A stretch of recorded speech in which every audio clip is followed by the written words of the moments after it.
में अगले आधे घंटे में हम आपको दिखाएंगे देश और प्रदेश की वो तमाम बड़ी और जरूरी खबरें जो आज दिन भर सुर्खियों में रही हैं। बुलेटिन की शुरुआत करते एक बड़ी खबर के साथ। प्रधानमंत्री मोदी ने डिजिटल दुनिया में नया इतिहास रच दिया है। इंस्टाग्राम पर उनके फॉलोअर्स की संख्या 10 करोड़ के पार पहुंच गई है।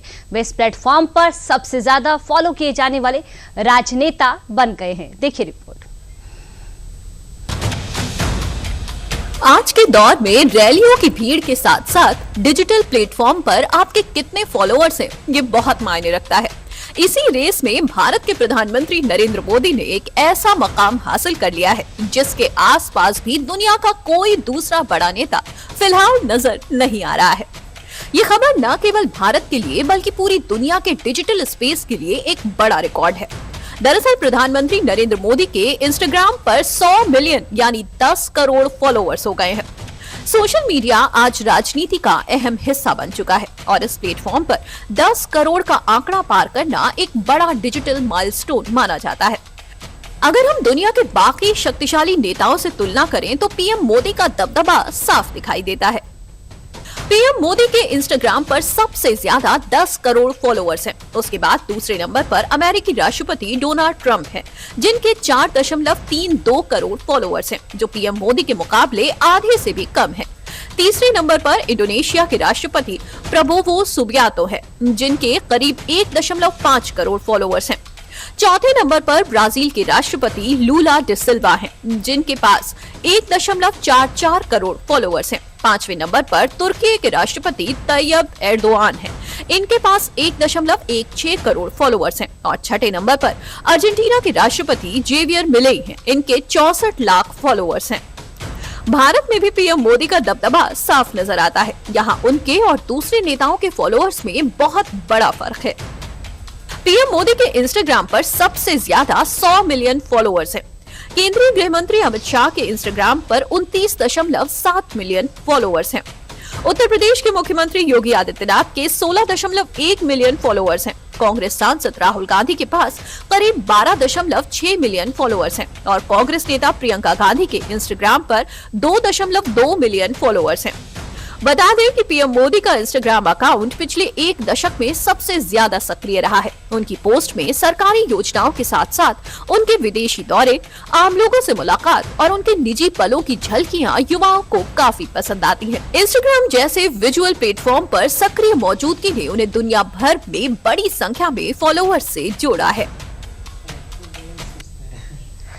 जापान दौरे के दूसरे दिन मुख्यमंत्री योगी आदित्यनाथ ने यामानाशी में ग्रीन हाइड्रोजन समेत कई क्षेत्रों में अहम समझौते किए। निवेश, तकनीक और छात्र प्रशिक्षण पर सहयोग बढ़ा है। जहां अगस्त में 200 जापानी सीईओ के यूपी दौरे का प्रस्ताव भी सामने आया है। देखिए रिपोर्ट।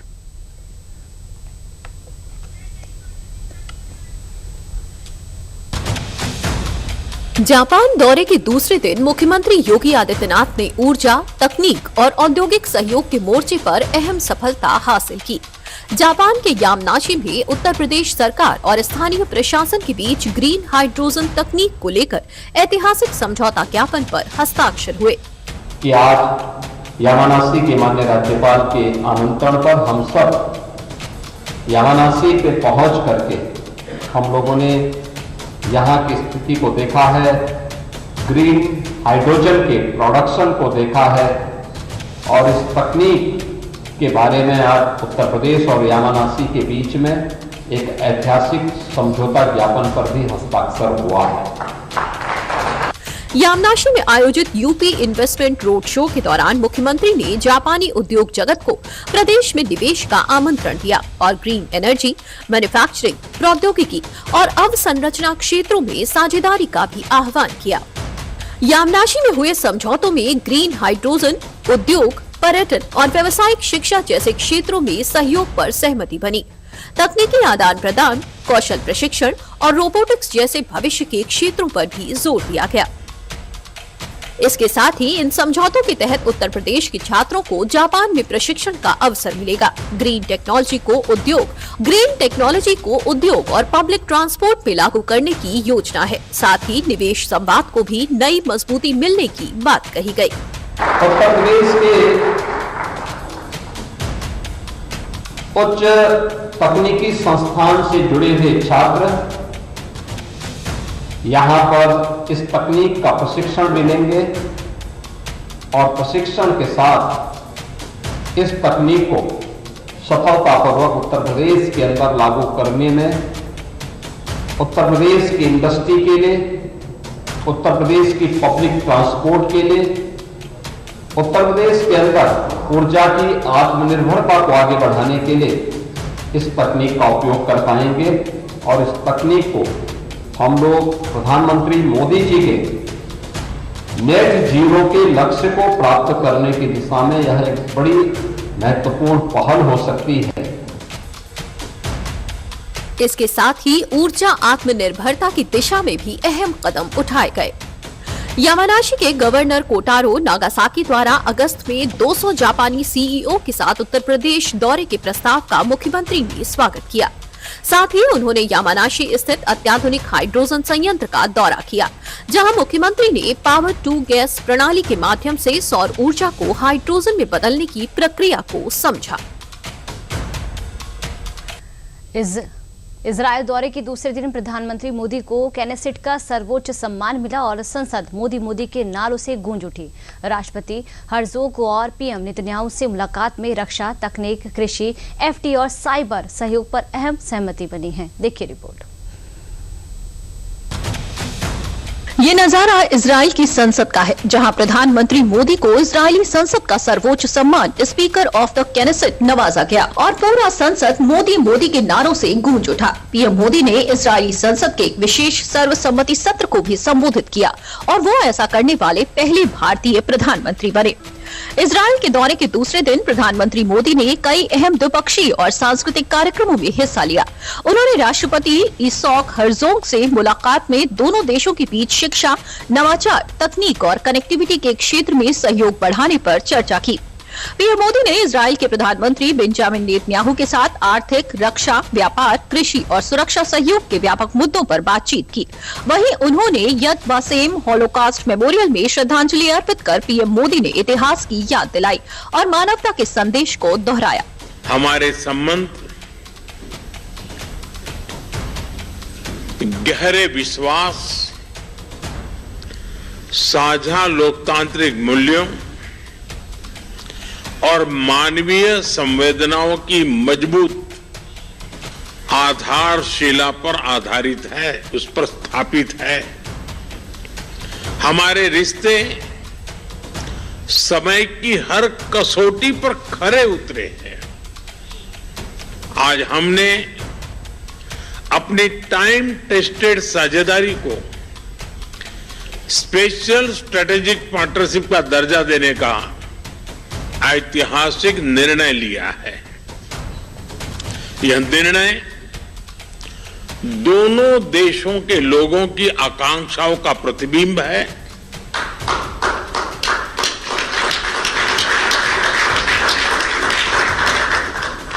फ्रेंड्स, आज की बैठक में हमने अपने सहयोग को नई दिशा और तेज गति देने पर चर्चा की। हमारा आर्थिक सहयोग ग्रोथ, इनोवेशन और शेयर प्रॉस्पेरिटी का इंजन बना हुआ। आइए जानते हैं भारत और इजरायल के बीच किन मुद्दों पर सहमति बनी। भारत और इजरायल ने आर्टिफिशियल इंटेलिजेंस, साइबर सुरक्षा, कृषि, तकनीक और जल संरक्षण में सहयोग के लिए एमओयू पर हस्ताक्षर किए। रक्षा क्षेत्र में संयुक्त विकास और तकनीक हस्तांतरण की योजना बनाई गई है। शिक्षा और नवाचार में दोनों देशों के विश्वविद्यालयों और रिसर्च संस्थानों के बीच प्रशिक्षण, स्टूडेंट आदान प्रदान और युवा उद्यमियों के लिए अवसर बढ़ाए जाएंगे।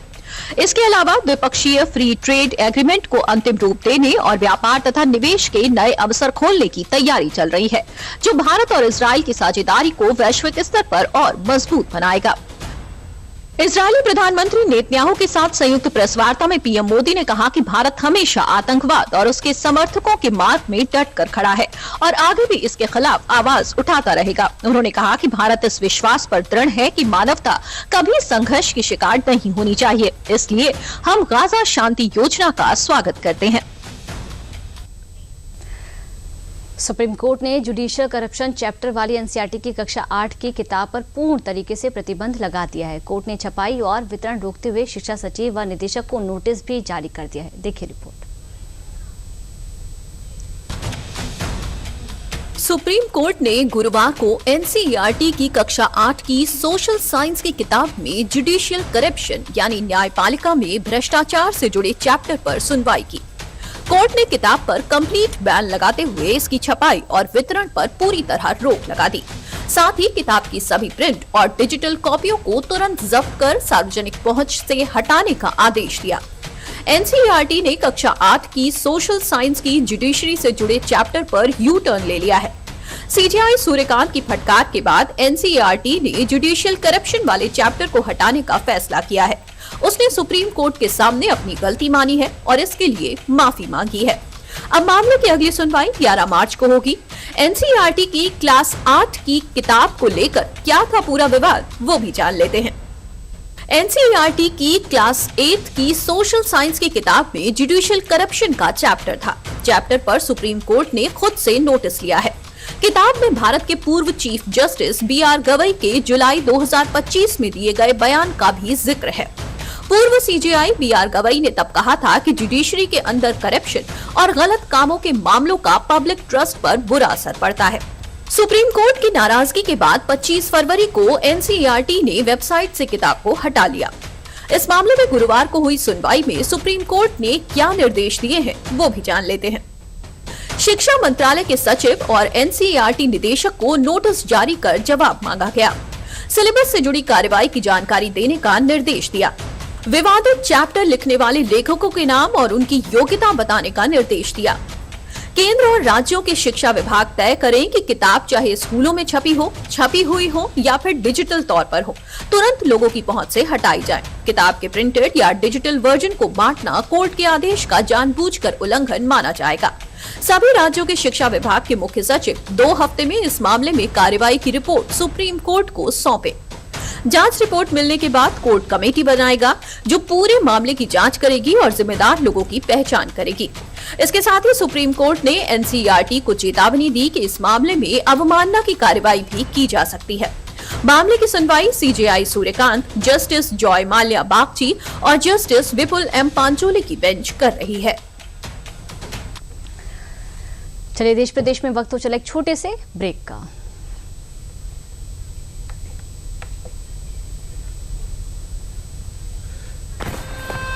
दी, ये देख कैसे। हैप्पी बर्थडे भाई। दिखा? हाँ मेरा फेवरेट कलर। हमेशा शॉपिंग। आई नो माँ, बट खर्चा करने की भी यही उम्र है, राइट? सेविंग करने की भी यही उम्र है। आई नो पा, सेव करो, सही जगह निवेश करो, रकम पर ब्याज मिलेगा, जिसे फिर से निवेश करने पर ब्याज मिलता रहेगा। आई नो ना। आरबीआई कहता है करो सही शुरुआत, बनो फाइनेंशियली स्मार्ट। ब्रेक के बाद एक बार फिर आप सभी का स्वागत है। बसपा विधायक उमाशंकर सिंह के ठिकानों पर आयकर विभाग के छापेमारी दूसरे दिन भी जारी है। लखनऊ समेत कई जिलों में 1000 करोड़ के कथित टैक्स चोरी मामले में कार्रवाई की जा रही है। देखिए रिपोर्ट। बहुजन समाज पार्टी के इकलौते विधायक उमाशंकर सिंह के ठिकानों पर आयकर विभाग की छापेमारी दूसरे दिन गुरुवार को भी जारी रही। लखनऊ, सोनभद्र, कौशाम्बी और बलिया में आयकर विभाग ने छापेमारी की। लखनऊ में बुधवार को सुबह 7:30 बजे शुरू हुई कार्रवाई गुरुवार तक चली। करीब 50 अधिकारियों ने तलाशी अभियान चलाया। इस दौरान किसी के अंदर बाहर जाने पर रोक लगा दी गई। विधायक और उनका परिवार घर के अंदर ही मौजूद था। आयकर विभाग की टीम ने कई दस्तावेज, इलेक्ट्रॉनिक डिवाइस को जब्त किया है।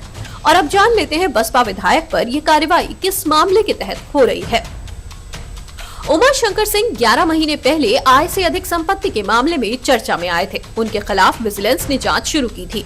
विजिलेंस ने उनके साथ ही उनकी पत्नी पुष्पा, बेटे युकेश और बेटी यामिनी के नाम पर खरीदी गई संपत्तियों का ब्यौरा जुटाना शुरू किया था। इसमें जमीन, मकान, फ्लैट, व्यावसायिक और कृषि संपत्तियां शामिल थी। जांच के तहत विजिलेंस ने आईजी प्रयागराज को लेटर लिखकर संपत्तियों की डिटेल मांगी थी। इसके बाद आईजी ने संबंधित विभागों को जानकारी देने के निर्देश दिए थे। वाराणसी के उप निबंधन कार्यालयों से भी रिकॉर्ड जुटाया गया था। वहीं बलिया स्थित उनके स्काई होटल, प्लांट और आवास के अलावा कौशाम्बी, सोनभद्र और वाराणसी में भी इनकम टैक्स की टीम ने छापेमारी की। कौशाम्बी में आयकर विभाग के अधिकारियों ने मेसर्स छात्र शक्ति के क्रशर प्लांट और ऑफिस की जांच की। आयकर अधिकारियों को कई अहम दस्तावेज मिले हैं। हालांकि आयकर विभाग की ओर से अब तक कोई आधिकारिक बयान जारी नहीं किया गया है। उमा शंकर सिंह बलिया की रसरा विधानसभा से लगातार 3 बार विधायक हैं। उन्हें ब्लड कैंसर है। वो पिछले महीने ही अमेरिका से ब्लड चेंज कराकर लौटे हैं। फिलहाल लखनऊ आवास पर आइसोलेशन में रहकर इलाज करा रहे हैं। बसपा विधायक के आवास और प्रतिष्ठानों पर आयकर विभाग के छापों के बाद राजनीतिक सियासत भी तेज हो गई है। ब्रेक के बाद एक बार फिर आप सभी का स्वागत है। स्वामी अभिमुक्तेश्वरानंद के खिलाफ दर्ज पॉक्सो मामले में जांच तेज हो गई है। पीड़ित नाबालिगों की मेडिकल रिपोर्ट आने के बाद अब पुलिस कोर्ट में साक्ष्य पेश करेगी। पुलिस ने बुधवार को पीड़ित नाबालिगों का मेडिकल टेस्ट भी कराया था। देखिए रिपोर्ट। प्रयागराज के झूसी थाना क्षेत्र में दर्ज पॉक्सो प्रकरण ने नया मोड़ ले लिया है। इस मामले में एडीजे पॉक्सो कोर्ट के निर्देश पर स्वामी अभिमुक्तेश्वरानंद और मुकुंदानंद ब्रह्मचारी समेत अन्य के खिलाफ पहले ही एफआईआर दर्ज है। अब कथित पीड़ित बटुकों की मेडिकल रिपोर्ट सामने आने के बाद जांच तेज हो गई है। वहीं शिकायतकर्ता आशुतोष ब्रह्मचारी ने प्रेस वार्ता में अपने बयान में कहा कि उनके पास पुख्ता साक्ष्य हैं और दोनों बटुकों का बयान कोर्ट में दर्ज हो गया है। उन अभियुक्तों के नाम सामने आ गए हैं जिन्होंने इस कुकर्म में जिसका सबसे बड़ा रोल अदा किया है। प्रकाश उपाध्याय, अरविंद मिश्रा और मुकुंदानंद अभिमुक्तेश्वरानंद और कुछ वीआईपी नाम है। हाँ, 183 बीएनएस की धारा में आज दोनों बटुकों का बयान उनके पिताओं की उपस्थिति में हो गया है। इस यौन उत्पीड़न मामले में बच्चों की मेडिकल रिपोर्ट आ गई है और इस रिपोर्ट में पुलिस सूत्रों ने दावा किया है कि बच्चों के साथ दुष्कर्म की पुष्टि हुई है। पुलिस ने बुधवार को पीड़ित नाबालिगों का मेडिकल टेस्ट कराया था। 2 डॉक्टरों के पैनल ने प्रयागराज के सरकारी अस्पताल में मेडिकल टेस्ट किया। रिपोर्ट बंद लिफाफे में गुरुवार को जांच अधिकारी को सौंप दी गई है। इसे शुक्रवार को कोर्ट में पेश किया जाएगा। मेडिकल रिपोर्ट में यौन उत्पीड़न की पुष्टि होने के बाद स्वामी अभिमुक्तेश्वरानंद की मुश्किलें बढ़ती नजर आ रही हैं। वहीं अभिमुक्तेश्वरानंद ने इन आरोपों को झूठा बताया है। जो वो समय कह रहे हैं, अब देखिए अभी ये सब फैक्ट की बात आ जाएगी, तो अब फैक्ट हम पब्लिक में कहें कि कोर्ट में कहें। उस समय हम वहाँ उपस्थित ही नहीं थे, तो कहाँ से वो हमारे पास पहुँच गए, कहाँ से हमसे दीक्षा ले ली, क्या कर लिया, यही सब प्रश्न है।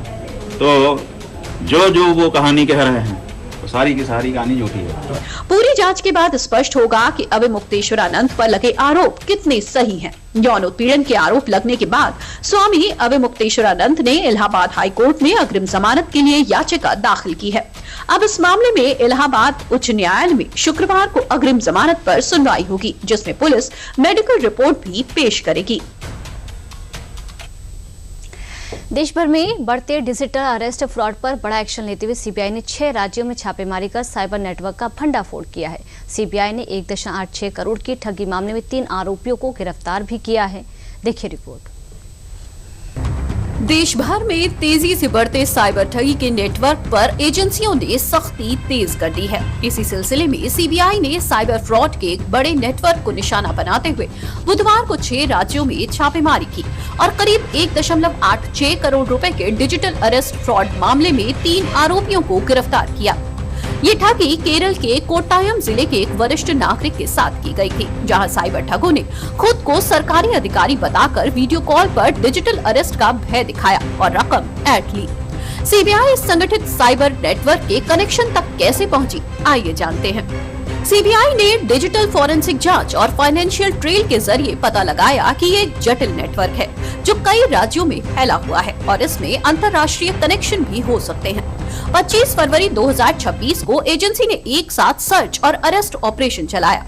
जांच में सामने आया कि ये पूरा नेटवर्क 2 मुख्य तरीकों से काम कर रहा था, जिसमें म्यूल बैंक अकाउंट्स यानी धोखे से इस्तेमाल होने वाले बैंक खाते और फर्जी सिम कार्ड्स के नेटवर्क को टारगेट किया गया। छापेमारी गोवा, बेंगलुरु, कर्नाटक, पलक्कड़, केरल, नागपुर, महाराष्ट्र, हैदराबाद, तेलंगाना और दिल्ली में की गई। इन जगहों पर कई ठिकानों पर तलाशी ली गई, जहां से digital device, debit card, bank account के दस्तावेज और अन्य संदिग्ध सामान जब्त किए गए। इन सबूतों की अभी गहराई से जांच चल रही है। गिरफ्तार किए गए तीनों आरोपियों के नाम ब्लेसिन, जैकब अब्राहिम, मोहम्मद मुश्ताक, मोहम्मद जुनैद, तीनों को गोवा, नागपुर और बेंगलुरु से गिरफ्तार किया गया है। सीबीआई का कहना है कि जांच अभी भी जारी है और इस नेटवर्क से जुड़े देश विदेश के अन्य लोगों की पहचान की जा रही है। एजेंसी का दावा है कि ये ऑपरेशन डिजिटल अरेस्ट जैसे साइबर ठगी के बड़े गिरोहों की कमर तोड़ने की दिशा में अहम कदम है। सीबीआई ने साफ किया है कि संगठित साइबर अपराधियों के खिलाफ सख्त कार्रवाई जारी रहेगी ताकि डिजिटल सिस्टम पर लोगों का भरोसा बना रहे। अब देखिए ना, बरेली के प्राथमिक विद्यालय नवादा बिलसंडी में पढ़ाई का अंदाज बिल्कुल बदल गया है। यहाँ बच्चे ए फॉर एप्पल के साथ ए फॉर AI भी सीख रहे हैं। स्मार्ट क्लास और ICT लैब के जरिए छात्र अब चैट GPT जैसे AI टूल्स से पढ़ाई कर रहे हैं। देखिए रिपोर्ट। तस्वीरें बरेली जिले के फरीदपुर ब्लॉक के प्राथमिक विद्यालय नवादा बिलसंडी की हैं। यहाँ पढ़ाई का माहौल अब पहले जैसा नहीं रहा। कक्षा में बच्चे सिर्फ ए फॉर एप्पल नहीं बल्कि ए फॉर AI भी सीख रहे हैं। गांव के साधारण से दिखने वाले स्कूल में तकनीक ने शिक्षा की तस्वीर बदल दी है। स्कूल में बनाई गई ICT लैब बच्चों के लिए नई दुनिया खोल रही है। यहाँ तैनात शिक्षक अमित शर्मा स्मार्ट क्लास के जरिए छात्रों को AI टूल्स का उपयोग सिखा रहे हैं। बच्चों को कोई भी समस्या हम पहले प्रोवाइड करते हैं। समस्या देने के बाद उनको कहते हैं कि आप AI से उसका सॉल्यूशन कैसे ढूंढेंगे, उसके बारे में बताते हैं। तो बच्चे चैट GPT का प्रयोग करके भी उसमें अपना फाइंड आउट करते हैं कि क्या उसका रिजल्ट आ रहा है। फिर उसका एनालिसिस करते हैं। डिफरेंट टॉपिक्स उनको देते हैं, उन टॉपिक्स पर उनको प्रोजेक्ट वर्क देते हैं, वो प्रोजेक्ट वर्क उस पर करते हैं। बच्चे पढ़ाई से जुड़े सवालों के जवाब पाने के लिए चैट GPT और जेमिनी जैसे टूल्स का प्रयोग करना सीख रहे हैं। किसी पौधे की जानकारी चाहिए हो या फिर गणित के सवाल का हल, बच्चे आत्मविश्वास के साथ तकनीक का सहारा लेते हैं। छोटे छोटे बच्चे कंप्यूटर और मोबाइल पर इतनी सहजता से काम करते हैं कि मानो वो पहले से ही इसमें दक्ष हों। मेरे सर रोज AI की मदद से पढ़ाते हैं। रोज नई नई चीजें सीखने को मिलती हैं और चैट GPT पे भी पढ़ते हैं। ये इसके बारे में भी पढ़ाते हैं कि इसे कैसे इस्तेमाल करना चाहिए, कैसे इस पे सर्च करना चाहिए। और रीड अलोंग का इस्तेमाल भी मैं करती हूँ, घर पे पढ़ती हूँ उससे। सर मुझे रोज सिखाते हैं AI टूल्स के बारे में और जो कुछ भी जो मुझे सर घर का होमवर्क देते हैं, जो मुझे समझ में नहीं आता है मैं उसी से पूछ लेती हूँ। और इसी तरह मुझे ट्यूशन भी नहीं जाना पड़ता है, जो घर पे पढ़ाने वाला नहीं होता है उसी से मैं सर्च करके पूछ लेती हूँ। देश प्रदेश में आज के लिए इतना ही। नमस्कार। और इससे पढ़ना मुझे बहुत आसान लगता है और इससे मैं सब कुछ सीख जाती हूँ। इस विद्यालय में केवल छात्र